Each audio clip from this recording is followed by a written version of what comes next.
ಯೋಂತಃ ಪ್ರವಿಶ್ಯ ಮಮ ವಾಚಮಿಮಾಂ ಪ್ರಸುಪ್ತಾಂ ಸಂಜೀವಯದ್ಯಖಿಲಶಕ್ತಿಧರಸ್ವಧಾಮ್ನಾ ಅನ್ಯಾಂಷ್ಟಹಸ್ತಚರಣಶ್ರವಣತ್ವಗಾದೀನ್ ಪ್ರಾಣಾನ್ನಮೋ ಭಗವತೆ ಪುರುಷಾಯ ತುಭ್ಯಂ.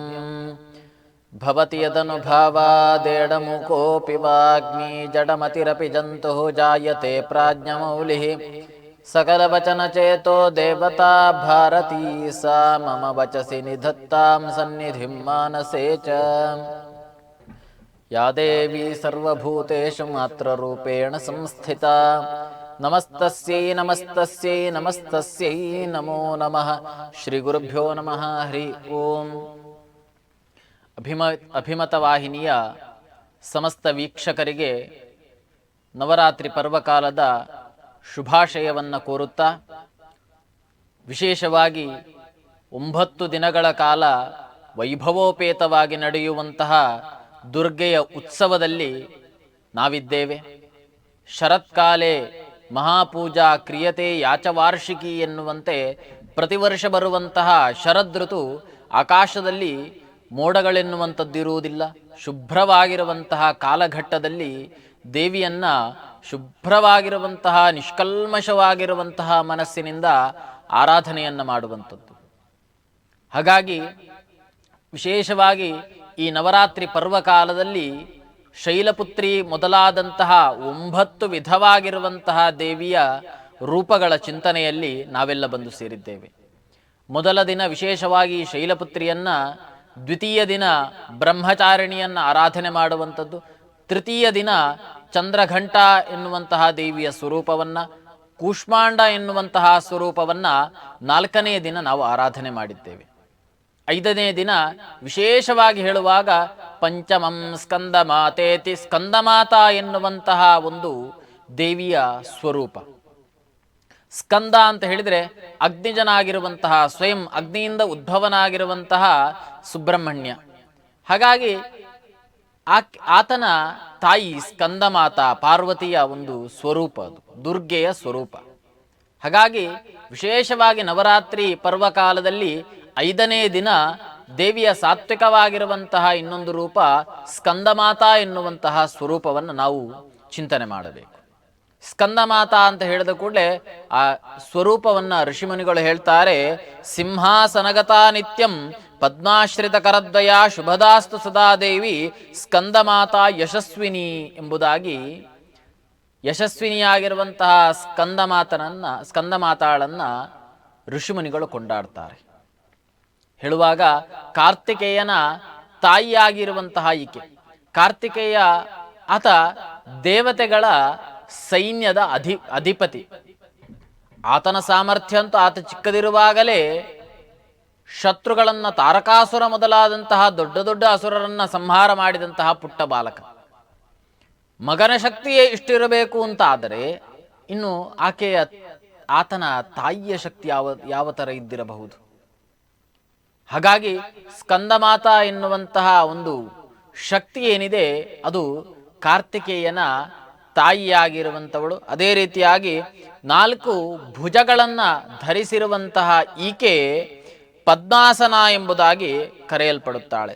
ಅದೇ ರೀತಿಯಾಗಿ ತನ್ನ ತೊಡೆಯಲ್ಲಿ ಸ್ಕಂದನನ್ನ, ಬಾಲಕನನ್ನ ಕುಳಿತುಕೊಂಡ ಒಂದು ಸ್ವರೂಪ, ಅದು ಸಾತ್ವಿಕವಾಗಿರುವಂತಹ ಶ್ರೀ ದುರ್ಗೆಯ ಸ್ಕಂದಮಾತಾ ಎನ್ನುವಂತಹ ಸ್ವರೂಪ. ಇನ್ನೂ ಗಮನಿಸುವುದು ಅಂತಾದರೆ ಪದ್ಮಾಸನ ಅಂದರೆ ಪದ್ಮದ ಮೇಲೆ ಆಸೀನಳಾಗಿರುವಂತಹ ಈಕೆ ನಮ್ಮ ಅಭೀಷ್ಟಗಳನ್ನು ನೆರವೇರಿಸ್ತಾಳೆ. ನಮ್ಮ ಅಭೀಷ್ಟಗಳೆನ್ನುವಂಥದ್ದು ಯಾವ ರೀತಿಯಾಗಿದೆ ಆ ರೀತಿಯಾಗಿ ದುರ್ಗೆಯನ್ನು ಆರಾಧನೆ ಮಾಡಬೇಕು. ಸ್ಕಂದಮಾತಾ ಎನ್ನುವಂತಹ ಸ್ವರೂಪ, ತಾಯಿಯ ಜೊತೆ ಒಂದು ಮಗು ಇದೆ. ಹಾಗಾಗಿ ಮಗು ತಾನೇನು ಬಯಸುತ್ತದೋ ಅದು ಒಳ್ಳೆಯ ವಿಚಾರ ಅಂತ ಆದರೆ ನಿಶ್ಚಯವಾಗಿ ತಾಯಿ ಎನ್ನುವಂಥವಳು ಅದಕ್ಕೆ ಸಹಾಯವನ್ನು ಮಾಡ್ತಾಳೆ.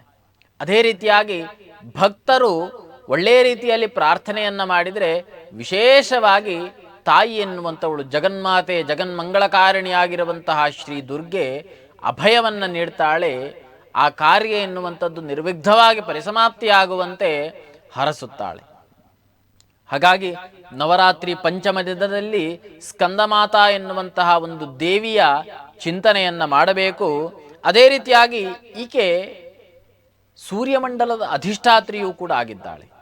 ಅಂದರೆ ಆ ರೀತಿಯಾಗಿರುವಂತಹ ಶಕ್ತಿಯನ್ನ ಕೂಷ್ಮಾಂಡ ಸ್ವರೂಪವೂ ಕೂಡ ಆ ರೀತಿಯಾಗಿರುವಂತಹ ಶಕ್ತಿಯನ್ನು ಹೊಂದಿರುವಂಥದ್ದು.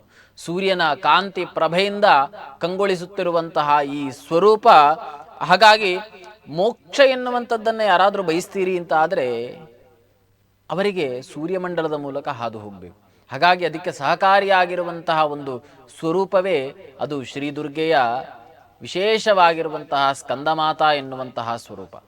ಈ ಸ್ಕಂದಮಾತಾ ಸ್ವರೂಪದಿಂದ ದೇವಿಯನ್ನ ಆರಾಧನೆ ಮಾಡುವಂಥದ್ದು, ಅದರಿಂದ ನಮ್ಮ ಅಭೀಷ್ಟಗಳನ್ನು ಪಡೆಯುವಂಥದ್ದು. ಈ ರೀತಿಯಾಗಿ ನವರಾತ್ರಿಯ ಪಂಚಮ ದಿನದಲ್ಲಿ ಷೋಡಶ ಉಪಚಾರ ಪೂಜೆಗಳ ಮೂಲಕ, ಅದೇ ರೀತಿಯಾಗಿ ದೀಪದಲ್ಲಿ ದುರ್ಗೆಯ ನಮಸ್ಕಾರ ಪೂರ್ವಕ, ಹೇಗೆ ದೀಪ ಎನ್ನುವಂಥದ್ದು ಕತ್ತಲೆಯನ್ನು ನಾಶ ಮಾಡಿ ಅಜ್ಞಾನವನ್ನು ನಾಶ ಮಾಡುತ್ತದೋ ಆ ರೀತಿಯಾಗಿ ವಿಶೇಷವಾಗಿ ನಮಗೆ ಅನುಗ್ರಹವನ್ನು ನೀಡುವಂಥವಳು, ನಮ್ಮ ಅಂಧಕಾರವನ್ನು ಪಾಪಗಳನ್ನೆಲ್ಲ ತೊಳೆಯುವಂಥವಳು ಅದು ಶ್ರೀ ದುರ್ಗೆ. ಹಾಗಾಗಿ ಪಂಚಮ ದಿನದಲ್ಲಿ ಆರಾಧನೆಯನ್ನು ಮಾಡ್ತಾ ಮಹಿಷಾಸುರನನ್ನು ಸಂಹಾರ ಮಾಡಲಿಕ್ಕಾಗಿ ದುರ್ಗೆ ಒಂದು ಅವತಾರವನ್ನು ತಾಳುತ್ತಾಳೆ. ಅದು ಮಹಿಷಾಸುರ ಸಂಹಾರಕಾರಣಿಯಾಗಿರುವಂತಹ ಮಹಿಷಮರ್ದಿನಿ ಅವತಾರ. ಮಹಿಷನನ್ನ ಮರ್ದಿಸಿದ ಕಾರಣ, ಸಂಹಾರ ಮಾಡಿದ ಕಾರಣ ಆಕೆಗೊಂದು ಹೆಸರು ಬರ್ತದೆ, ಮಹಿಷಮರ್ದಿನಿ ಅಂತ. ಈ ಮಹಿಷಮರ್ದಿನಿ ಎನ್ನುವಂತಹ ರೂಪ ಹೇಗಾಗ್ತದೆ ಅಂತ ನಾವು ಪೌರಾಣಿಕವಾಗಿರುವಂತಹ ಸಪ್ತಶತಿಯನ್ನು ಗಮನಿಸುವುದು ಅಂತ ಆದರೆ, ಬ್ರಹ್ಮನ ವರ ಎನ್ನುವಂಥದ್ದು ಮಹಿಷಾಸುರನಿಗಿರುತ್ತದೆ. ಅವಧ್ಯವಾಗಿರುವಂತಹ ಒಂದು ಶಕ್ತಿ ಅದು ಮಹಿಷಾಸುರನದ್ದು. ಯಾರಿಂದಲೂ ಸಂಹಾರ ಮಾಡಲಿಕ್ಕಾಗದೇ ಇರುವಂತಹ ಒಂದು ಶಕ್ತಿಯನ್ನ ಬ್ರಹ್ಮದೇವರಿಂದ ಮಹಿಷಾಸುರ ಪಡೆದಿದ್ದ. ಈ ಸಂದರ್ಭದಲ್ಲಿ ಮಹಿಷಾಸುರ ಆಕ್ರಮಣವನ್ನು ಮಾಡ್ತಾ ದೇವತೆಗಳ ಮೇಲೂ ಕೂಡ ಆಕ್ರಮಣವನ್ನು ಮಾಡ್ತಾನೆ. ದೇವತೆಗಳ ಮೇಲೆ ಆಕ್ರಮಣವನ್ನು ಮಾಡುವಾಗ ದೇವತೆಗಳು ಸೋತು ಹೋಗ್ತಾರೆ. ಅಂದರೆ ದೇವತೆಗಳು ಸೋತು ಹೋಗುವುದು ಹೇಳಿದರೆ ಅವರಲ್ಲಿರುವಂತಹ ಕಾಂತಿ ಶಕ್ತಿ ಎನ್ನುವಂಥದ್ದು ಹ್ರಾಸ ಆಗುವಂಥದ್ದು ಅಂತ. ಹಾಗಾಗಿ ದೇವತೆಗಳು ಸೋತು ಬ್ರಹ್ಮದೇವನ ಬಳಿ ಹೋಗ್ತಾರೆ. ಎಲ್ಲ ದೇವತೆಗಳಿರ್ತಾರೆ, ಹೇಳ್ತಾರೆ, ಸೂರ್ಯೇಂದ್ರಾಗ್ನಿಲೇಂದು ನಾ ಯಮಸ್ಯ ವರುಣಸ್ಯ ಚ. ನಾವೇನು ಕಾಣ್ತಾ ಇದ್ದೇವೆ ಸೂರ್ಯ, ಅದು ಕೃತಕವಾಗಿರುವಂತಹ ಸೂರ್ಯ, ನಿಜವಾದ ಸೂರ್ಯ ಅಲ್ಲ. ಅಗ್ನಿ, ಯಾವ ಅಗ್ನಿ ಎನ್ನುವಂಥದ್ದು ನಮ್ಮ ಹತ್ರ ಪ್ರದೀಪ್ತವಾಗ್ತಾ ಇದೆಯೋ ಅದು ಅಗ್ನಿದೇವ ಅಲ್ಲ, ಅದು ಮಹಿಷಾಸುರ ಸೃಷ್ಟಿಸಿದಂತಹ ಕೃತಕ ಅಗ್ನಿ. ಎಲ್ಲವನ್ನ ಕೃತಕವನ್ನಾಗಿ ಮಾಡಿ ಆ ಸ್ಥಾನದಲ್ಲಿ ಕುಳಿತುಕೊಳ್ಳುವಂತೆ ಮಾಡಿದ್ದವ ಮಹಿಷಾಸುರ.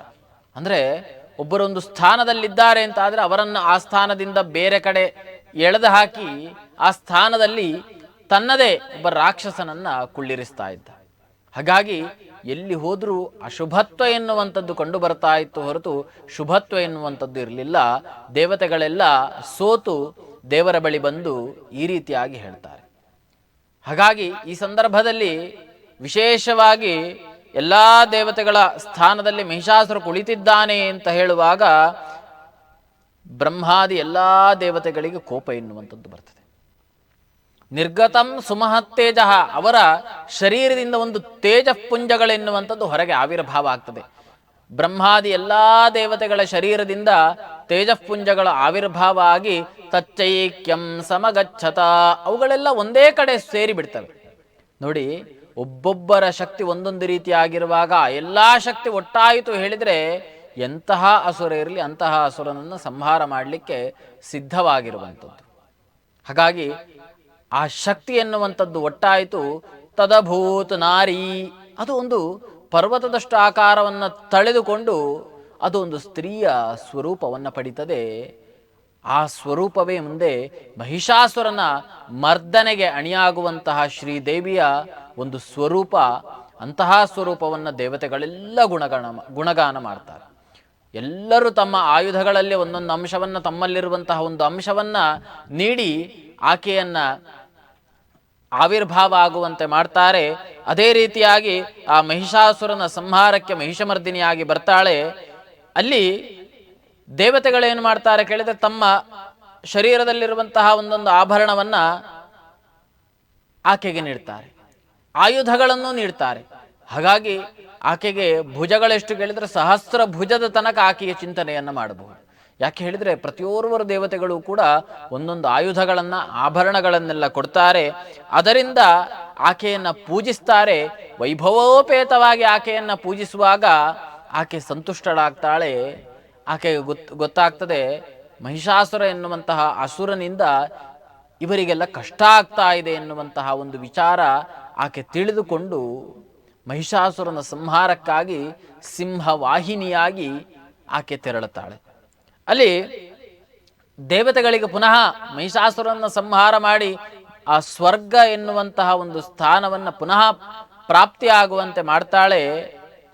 ಆಕೆ ಬಂದಾಗಲೇ ಅಟ್ಟಹಾಸದಿಂದ ಬರ್ತಾಳೆ. ಸಾಮಾನ್ಯ ನಗು ಎನ್ನುವಂಥದ್ದು ಕೂಡ ಅಂದರೆ ಅತಿ ಸುಂದರಿ ಎನ್ನುವಂತಹ ಒಂದು ಸ್ವರೂಪವನ್ನು ಹೇಳಿದರು.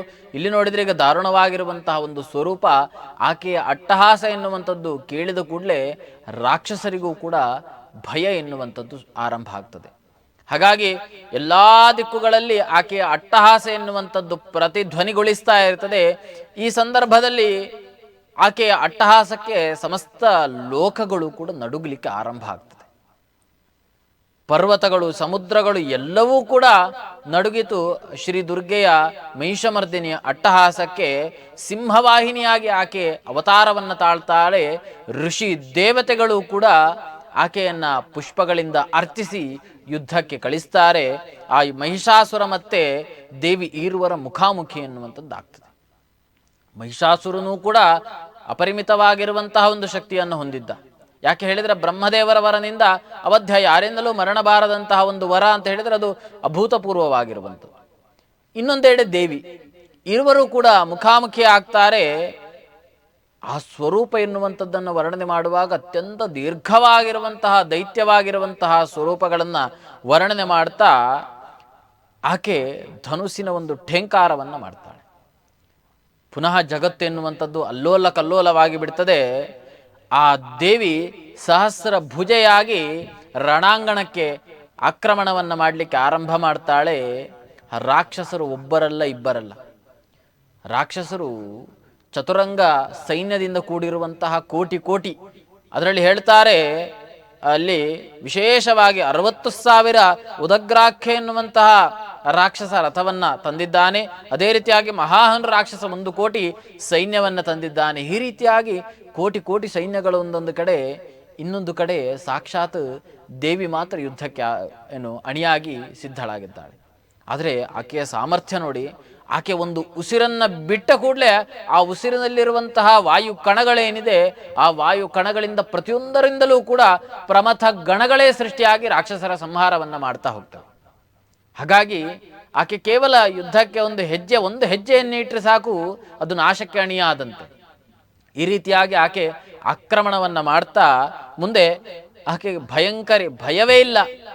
ಲೀಲಾಜಾಲವಾಗಿ, ಅದೇ ದೇವಿ ಎನ್ನುವಂತಹ ಅರ್ಥಕ್ಕೆ ಲೀಲಾಜಾಲವಾಗಿ ಎಲ್ಲವನ್ನ ಮಾಡುವಂತಹ ಅಸುರರ ಸಂಹಾರವನ್ನಂತೂ ಲೀಲಾಜಾಲವಾಗಿ ಮಾಡ್ತಾ ಹೋಗ್ತಾಳೆ. ಈ ಸಂದರ್ಭದಲ್ಲಿ ಆಕೆ ಸಿಂಹವಾಹಿನಿಯಾಗಿರುವಾಗ ಪಂಚಾಸ್ಯ ಅಂತ ಹೇಳಿದ್ರೆ ಸಿಂಹ ಅಂತ ಅರ್ಥ.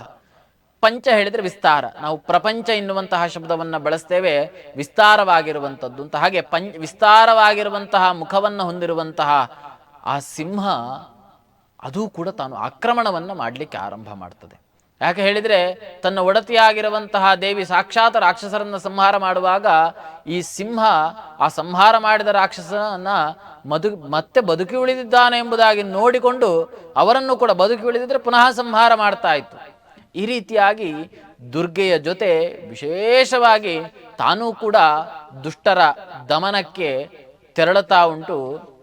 ಯಾವಾಗ ಲೋಕ ಎನ್ನುವಂಥದ್ದು ಕಷ್ಟವನ್ನು ಹೊಂದುತ್ತದೋ ಆಗ ಗ್ಲಾನಿರ್ಭವತಿ ಭಾರತ ಎಂಬುದಾಗಿ ಯಾವ ರೀತಿಯಾಗಿ ಕಷ್ಟ ಬಂದಾಗ ಸಾಕ್ಷಾತ್ ದೇವತೆಗಳು ಅವತಾರ ಮಾಡ್ತಾರೋ ಆ ರೀತಿಯಾಗಿ ಅತ್ಯಂತ ಕಷ್ಟ ಎನ್ನುವಂಥದ್ದಿತ್ತು ಮಹಿಷಾಸುರನಿಂದ. ಮಹಿಷಾಸುರನ ಉಪಟಳ ಎನ್ನುವಂಥದ್ದು ಆ ರೀತಿಯಾಗಿತ್ತು.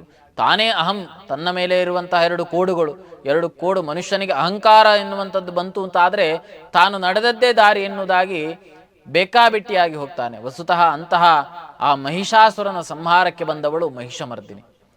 ಕೆಲವು ಗಣಗಳೆನ್ನುವಂಥದ್ದು ಏನು ಮಾಡ್ತದೆ ಕೇಳಿದರೆ ಈಕೆಯ ರಣೋತ್ಸಾಹವನ್ನು ನೋಡಿ ವಾದ್ಯ ಭೇರಿಗಳನ್ನು ನುಡಿಸ್ಲಿಕ್ಕೆ ಆರಂಭ ಮಾಡ್ತದೆ.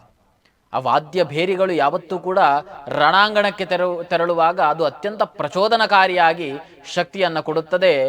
ಈ ರೀತಿಯಾಗಿ ಆಕೆ ಹಲವಾರು ರಾಕ್ಷಸರನ್ನು ಸಂಹಾರ ಮಾಡ್ತಾ ಹೋಗ್ತಾಳೆ. ರಾಕ್ಷಸರ ಕೋಪ ನೋಡಿ ಯಾವ ರೀತಿಯಾಗಿತ್ತು ಹೇಳಿದರೆ, ದೂರದಲ್ಲಿರುವ ಓಡಿಕೊಂಡು ಬರ್ತಾ ಇದ್ದಾರೆ ಈಕೆ ಬಳಿ. ಈಕೆ ಆತನನ್ನ ರಾಕ್ಷಸನನ್ನು ಸಂಹಾರ ಮಾಡಿದರೆ ರುಂಡ ಅಲ್ಲೇ ಬಿದ್ದರೂ ಆ ಮುಂಡ ಎನ್ನುವಂಥದ್ದು ಈಕೆ ಬಳಿ ಧಾವಿಸ್ತಾ ಇತ್ತು ಅಂತ ಓಡಿಕೊಂಡು ಬರುವ ಭರದಲ್ಲಿ ಈ ರೀತಿಯಾಗಿ ಆಗ್ತಾ ಇತ್ತು. ಅಷ್ಟೂ ಕೂಡ ಶ್ರೀ ದುರ್ಗೆಯ ಮೇಲೆ ರಾಕ್ಷಸರಿಗೆ ಕೋಪ ಎನ್ನುವಂಥದ್ದಿತ್ತು. ಎಲ್ಲರನ್ನ ನಾಶ ಮಾಡ್ತಾ ಮಾಡ್ತಾ ಆ ದೇವಿ ಏನು ಮಾಡ್ತಾಳೆ ಕೇಳಿದ್ರೆ, ಆ ರಕ್ತದ ನದಿಯನ್ನೇ ಹರಿಸಿಬಿಡ್ತಾಳೆ. ಯಾಕೆ ಹೇಳಿದರೆ, ದುಷ್ಟರು ಯಾವತ್ತೂ ಕೂಡ ಈ ಸ್ತ್ರೀ ಶಕ್ತಿಯನ್ನು ಗಮನಿಸಬೇಕಾಗ್ತದೆ. ಹಾಗಾಗಿ ಆ ದೇವಿ ಆಕೆಗೆ ಅಂದರೆ ವಿಶೇಷವಾಗಿರುವಂತಹ ಎಲ್ಲರ ಶಕ್ತಿ ತನ್ನಲ್ಲಿತ್ತು.